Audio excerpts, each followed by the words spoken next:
आजकल real story का जमाना है और हमारे सामने डायरेक्टर शिव रवेल भी एक रियल स्टोरी लेकर आ रहे हैं जो कि भोपाल त्रासदी के ऊपर बनाई गई है। भोपाल गैस कांड तो आप सबने सुना ही होगा, जो 2 नवंबर 1984 में हुई थी और बहुत सारे लोग उसमें मारे गए थे। और उस गैस का रिसाव इतना भयंकर था, उसका प्रभाव इतना भयंकर था कि काफी लोग विकलांग हो गए थे, बहुत सारे लोग मारे गए थे। कई लोगों में ऐसी हेल्थ इश्यूज हो गए थे कि उनकी आगे आने वाली पीढ़ियां भी उससे पीड़ित हो रही थी। तो इसी के ऊपर आ रहे हैं जिसमें हमारे कुछ जाने माने एक्टर्स हैं जिनके अभिनय को हम बहुत ज्यादा पसंद कर। गैस कांड के बारे में आप सब अगर नहीं जानते हैं तो आपको थोड़ी बहुत डिटेल इसी वीडियो में मिलेगी। तो आपने अगर अभी तक मेरे चैनल को सब्सक्राइब नहीं किया है तो सब्सक्राइब कर ले और बेल आइकन को प्रेस कर दे।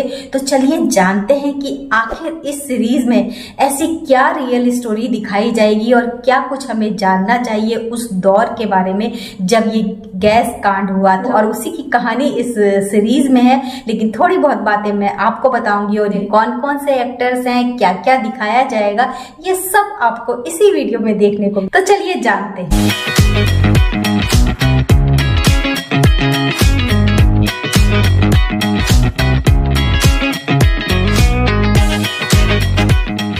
यश राज एंटरटेनमेंट के बैनर तले प्रोड्यूस किया गया है। तो नेटफ्लिक्स पर 18 नवंबर को ये सीरीज आ रही है। इसमें 4 एपिसोड होंगे। इसमें भोपाल त्रासदी में लोगों की जान बचाते हुए 4 मसीहा की स्टोरी दिखाई जाएगी और ये 4 एपिसोड में ही पूरी कहानी खत्म कर दी जाएगी। सीरीज के मोशन पोस्टर में आर माधवन, बाबिल खान, दिव्येंदु शर्मा और के मेनन अपने चेहरे पे कपड़ा बांधे हुए नजर आ रहे हैं। इसमें जो एक्टर्स हैं वो किसी परिचय के मोहताज नहीं है। आर माधवन को हम बहुत सी फिल्मों में देख चुके हैं और उनकी एक्टिंग ने हमारा दिल हमेशा ही जीता है। तो अपनी एक्टिंग का जलवा वो फिर से लेकर आ रहे हैं। के मेनन को कौन नहीं जानता, अपनी एक्टिंग से वो हमें अपना पहले ही बना चुके हैं, तो यहाँ पर वो भी हमें मिलेंगे।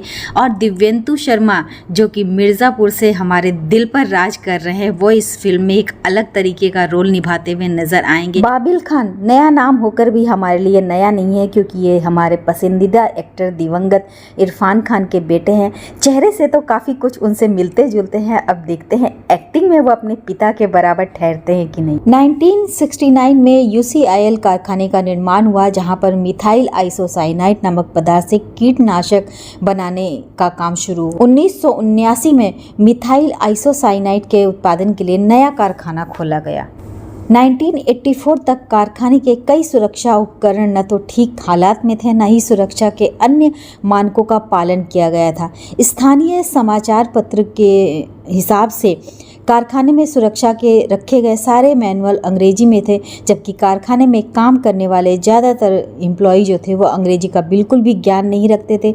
साथ ही पाइप की सफाई करने वाले हवा के वेंट ने भी काम करना बंद कर दिया था। 1984 के 2-3 दिसंबर की आधी रात को कीटनाशक बनाने वाले इसी प्लांट से 40 टन मिथाइल आइसोसाइनाइड गैस का रिसाव हुआ था। मिक को कूलिंग स्तर पर रखने के लिए बनाया गया फ्रीजिंग प्लांट भी पावर का बिल कम करने के लिए बंद कर दिया गया था। भोपाल की लगभग 5,20,000 लोगों की जनता इस विषैली गैस के रूप से सीधी तरीके से प्रभावित हुई थी, जिसमें अनगिनत लोगों की मौतें हुई थी। 3,000 महिलाएं प्रेग्नेंट थी उस समय और उन्हें शुरुआत में खांसी, उल्टी, आंखों में उलझन और घुटन का अनुभव हुआ था, लेकिन बाद में उनके मरे हुए बच्चे पैदा हुए या जो बच्चे भी पैदा हुए वो मानसिक रूप से, शारीरिक रूप से विकलांग पैदा हुए। इस त्रासदी के उपरांत भारतीय सरकार ने इस कारखाने में लोगों के घुसने पर रोक लगा दी थी। इसलिए आज भी इस घटना का कोई स्पष्ट कारण एवं तथ्य लोगों के सामने नहीं आ पाया। आज भी मरने वाले और विकलांग हुए लोगों का सही आंकड़ा सरकार ने डिक्लेयर नहीं किया है। भोपाल की चिकित्सा सुविधा इस रासायनिक आपदा के उपचार के लिए पूर्ण रूप से तैयार नहीं थी। 1988 में भोपाल मेमोरियल अस्पताल और रिसर्च सेंटर ने 8 वर्षों के लिए जिंदा पीड़ितों को मुफ्त उपचार उपलब्ध कराया, जो सुविधा आज भी उनके लिए उपलब्ध है। दुर्घटना के 4 दिन पश्चात यानी 7 दिसंबर 1984 को यूसीसी के अध्यक्ष और सीईओ वारेन एंडरसन की गिरफ्तारी तो हुई, परंतु 6 घंटे के बाद ही उन्हें मामूली से जुर्माना देकर ही फ्री कर दिया गया। उसे कभी सजा नहीं मिली। दरअसल 1 फरवरी 1992 को भोपाल के कोर्ट ने एंडरसन को फरार घोषित कर दिया था। इस टीवी सीरीज में आपको इसी त्रासदी की घटना का डिटेल दिखाया जाएगा कि किस तरह से उस दौरान कुछ लोगों ने मिलकर लोगों की जान बचाई, जो लोग भी बच सकते थे उनकी पूरी सहायता करी। तो बस इस फिल्म में ऐसे ही दर्दनाक, रोंगटे खड़े करने वाले सीन्स आपको देखने को मिलेंगे, इमोशनल स्टोरी देखने को मिलेगी, कलाकारों का बेहतरीन अभिनय देखने को मिलेगा। उनकी यही कोशिश होगी कि उस दौरान जिस यातना को लोगों ने झेला है उसको एक बार आप दिल से महसूस कर पाएं।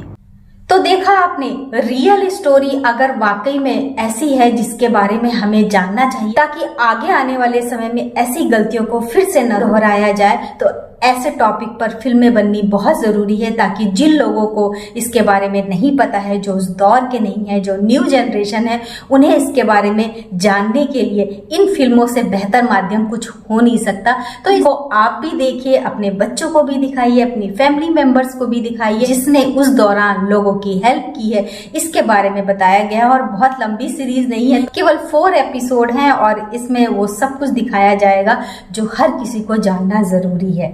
तो आप मुझे कमेंट्स करके बता सकते हैं क्या आपको रियल स्टोरी देखना पसंद है, और रियल स्टोरी में आप किस तरह की स्टोरीज देखना पसंद करते हैं, देशभक्ति की या हमारे जो सैनिक होते हैं उनकी स्टोरीज देखना पसंद करते हैं, या जो हमारे समाज में जो घटनाएं हो रही हैं उसके बारे में देखना पसंद करते हैं, या कुछ ऐसी घटनाएं जो इस गैस त्रासदी के बारे में भी फिल्म में दिखाया गया है, इस तरह की फिल्में देखना पसंद करते हैं। वैसे अभी एक रियल स्टोरी पर फिल्म आई 12th फेल के ऊपर है और ये भी एक रियल स्टोरी पर बेस है और वाकई में ये दिल को टच करने वाली फिल्म है। हर एक युवा की जो स्थिति होती है, अपने कैरियर को लेकर जो एक टेंशन होती है उन्हें, उसके ऊपर ये फिल्म बनाई गई है। तो इस फिल्म को भी ज़रूर देखिएगा, और आप चाहेंगे तो मैं इसका रिव्यू भी डाल सकती हूँ। तो इसके लिए आपको कमेंट्स करने होंगे या फिर मुझे इंस्टाग्राम पर भी DM करके आप बता सकते हैं।